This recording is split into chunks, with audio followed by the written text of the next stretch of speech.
नमस्कार मंडळी. स्टार प्रवाहावरील लग्नानंतर होईलच प्रेम या मालिकेच्या पुढील येणाऱ्या भागामध्ये आपण बघणार आहोत की वसुंधरा व रम्याला संशय येऊ नये म्हणून काव्य व नंदिनी या दोघींनीही आपापल्या रूममध्ये पुरावे शोधण्याचा निर्णय घेतलेला असतो आणि दोघीही जण कार्यक्रमाचे सर्व फोटो बघू लागतात आणि त्यात दीपक व त्याच्या साथीदाराचा कुठे फोटो भेटतो का याचा शोध घेत असतात. तर तिकडे आपण पाहतो रम्या ही अतिशय घाबरलेली असते आणि ती वसुंधराला बोलते त्या चौघांना जर आपल्या विरोधामध्ये काही पुरावा मिळाला तर असा विचार करून ती अतिशय घाबरते. तेव्हा वसुंधरा बोलते मी असं कधीच होऊ देणार नाही.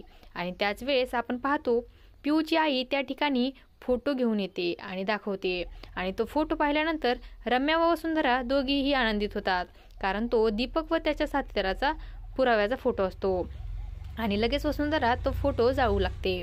इकडे आपण पाहतो नंदिनी, काव्या, पार्थ यांना देखील एक फोटो मिळतो आणि तो फोटो पाहिल्यानंतर नंदिनी बोलते हा तर दीपकचा साथीदार आहे.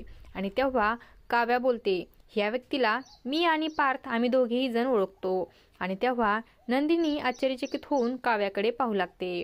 आता पुढे येणाऱ्या भागामध्ये काव्या, जीवा, नंदिनी आणि पार्थ दीपकच्या साथीदारापर्यंत पोहोचणार का हे पाहणं अतिशय रंजक ठरणार आहे. अशाच मालिकांच्या नवनवीन अपडेट्स पाहण्यासाठी आपल्या चॅनलला सबस्क्राईब करा आणि व्हिडिओ आवडला असेल तर लाईक आणि शेअर करायला विसरू नका. धन्यवाद.